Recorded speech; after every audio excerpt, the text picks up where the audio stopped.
Je m'appelle Frédéric Martel, je viens de publier Sodoma, une enquête au cœur du Vatican. La thèse de Sodoma, c'est que l'Église, qui est très homophobe en public, est en fait animée par des cardinaux et des évêques très souvent homosexuels eux-mêmes. Alors prenons 4 exemples, 4 secrets du Vatican, 4 secrets de Sodoma, mais qui sont aussi des secrets français, liés au catholicisme français.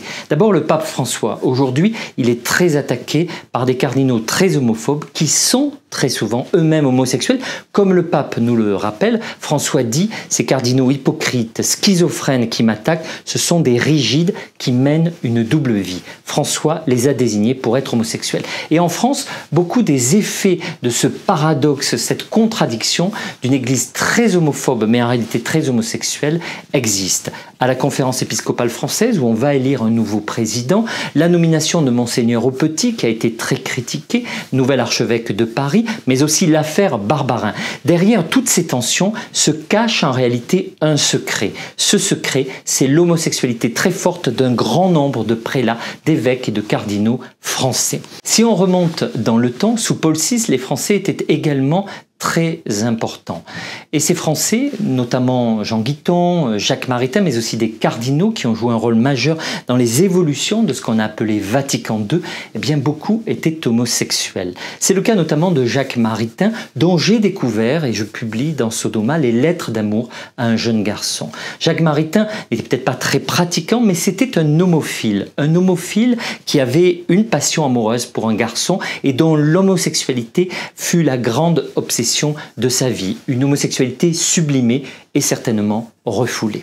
Sous Jean-Paul II, on retrouve beaucoup de Français dans l'entourage du pape. Dans les 12 collaborateurs principaux, assistants, évêques, cardinaux de Jean-Paul II, ceux qui vont construire la bataille contre les homosexuels, contre les unions civiles, qui vont interdire le préservatif au moment même où l'épidémie du sida va causer la mort de plus de 37 millions de personnes, eh bien parmi ces 12 collaborateurs de Jean-Paul II, plus de la moitié sont homosexuels pratiquants, dont certains d'ailleurs avaient régulièrement recours à des prostituées.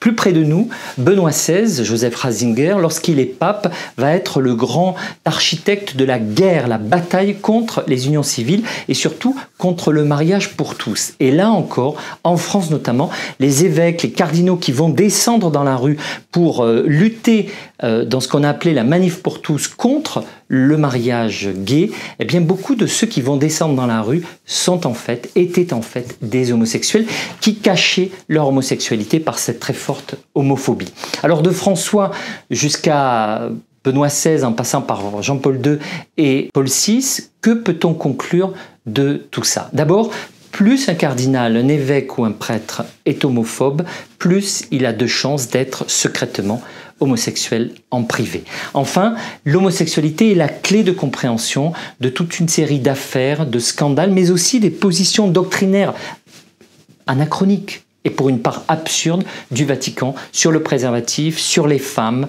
sur le divorce, mais aussi sur la sexualité hors mariage. L'homosexualité est une clé de compréhension du Vatican et le pape François, pour réformer l'Église, va devoir à la fois tenir compte de la réalité et faire évoluer la doctrine.